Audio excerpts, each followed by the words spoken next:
Hey, it's Todd with Defense and Safety.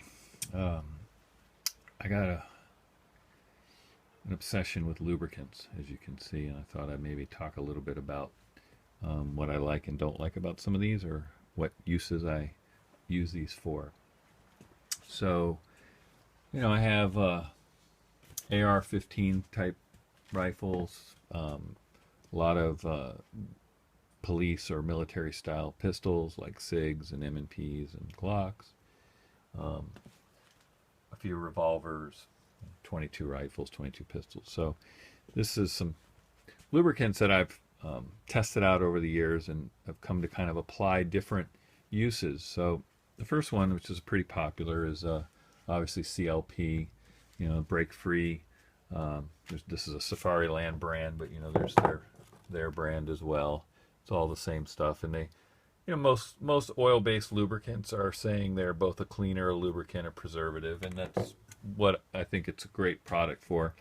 I like to run a cotton patch through my barrel after I've cleaned it with something like M Pro 7. I'll then run a dry patch through it.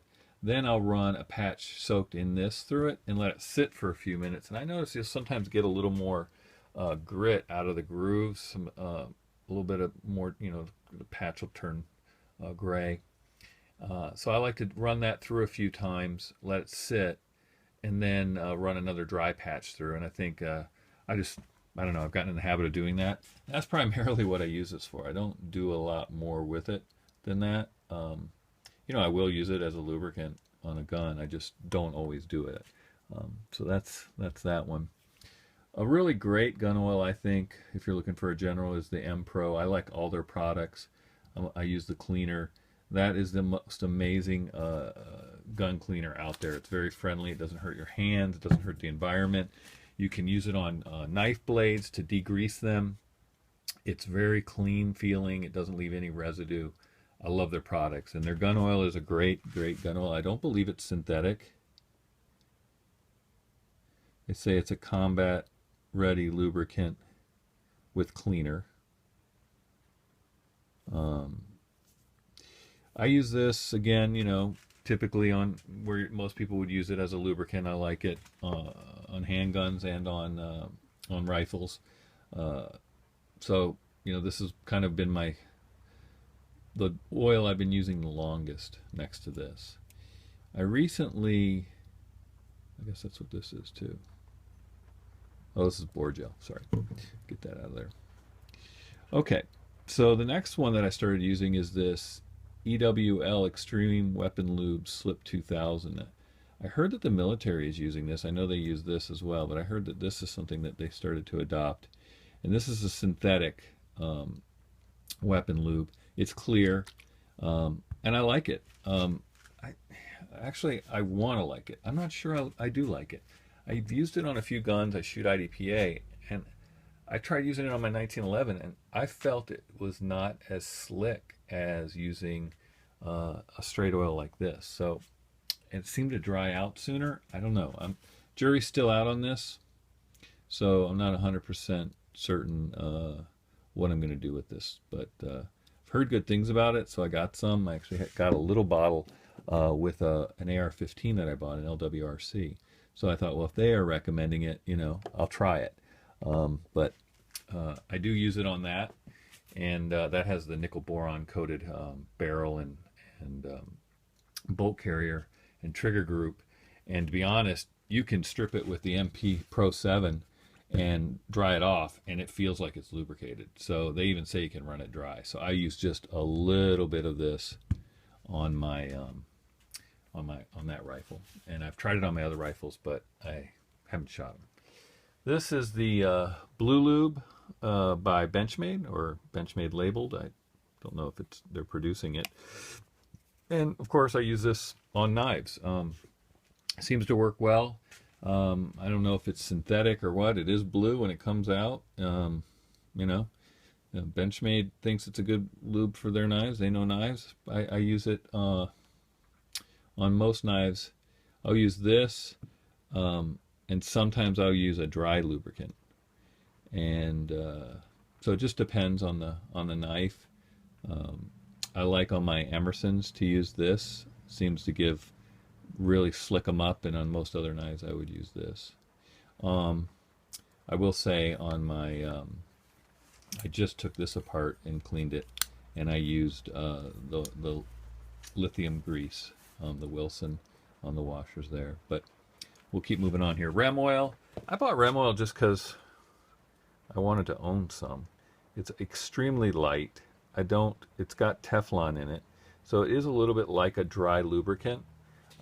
Anything with Teflon in it, the idea is that the lubricant kind of gets the Teflon onto the surface and then evaporates, and it leaves the weapon feeling really dry, which means it's not going to get a lot of grit from gunpowder, the propellant, things like that, sticking to it. And I believe that's true. I think, depends on what gun you want to run it on, or, but I bought it, I own it, it's pretty decent. This stuff is probably what I think is one of my favorites. This is Militech 1. This is a synthetic lubricant, and they say it's a dry impregnated lubricant. It's still not as dry as a Tough Glide or a Rem oil, and that's why I like it, is that it does feel like it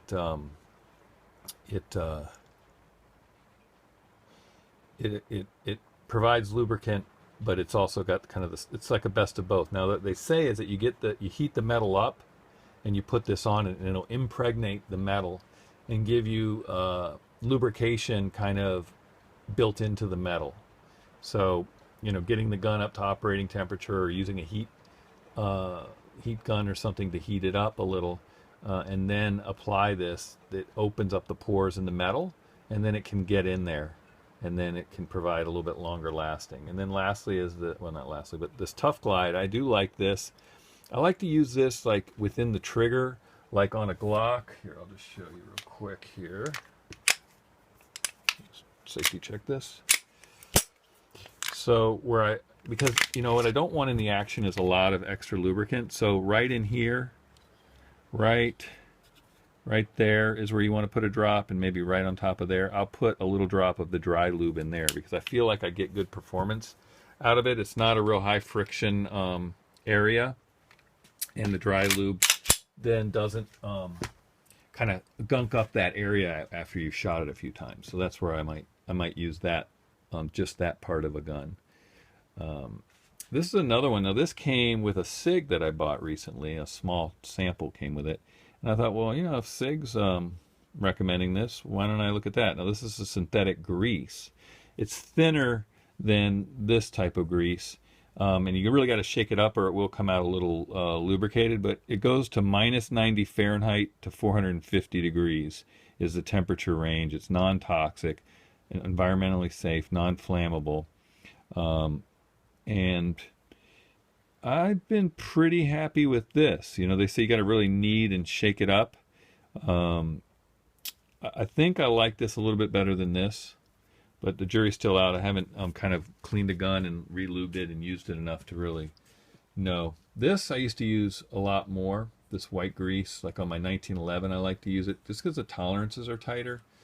And I feel like the grease stays in there. But I will say, with both the gun butter and the grease, if your gun sits for a while, it kind of hardens, and you can see it, and it doesn't like smear anymore, and you got to kind of not break it off, but you got to wipe it out.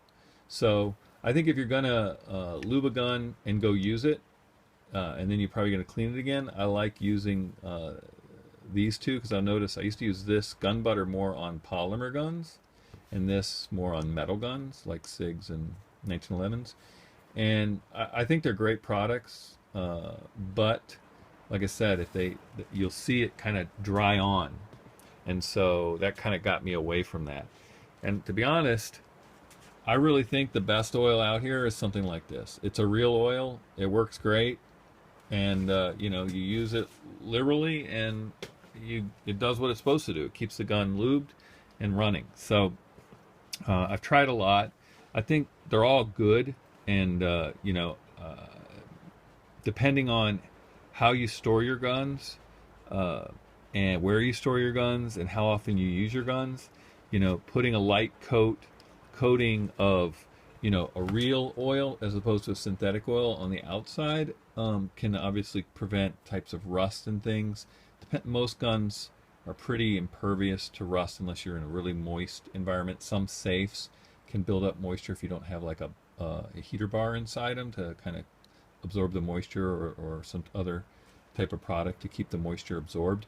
You can build up moisture and it can get rust spots. So treating the outside of your gun and the inside, especially right where the barrel and the slide, where the barrel comes out of the slide, a lot of people forget to just stick their finger in there and put a little lube there.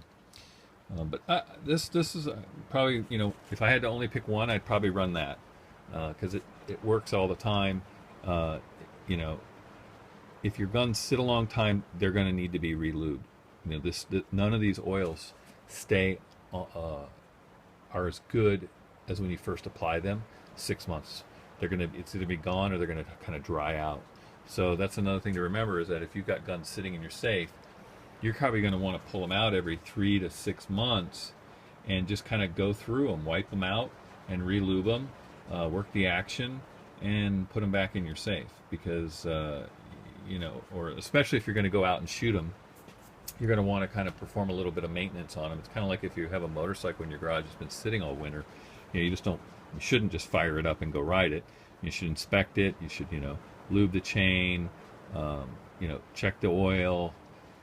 You should have treated the gas if you left gas in the tank. Things like that. It's the same with a gun. You want to kind of winterize it and put it away, like you would a motorcycle or a car that you're going to garage over the winter. And then when you pull it out again, you're going to want to inspect it and make sure it's lubed and ready to go again. So anyway, I just thought I'd show you some of the products I've bought over the years and used, and hopefully it helps you kind of think about what you should be looking at. Thanks for watching.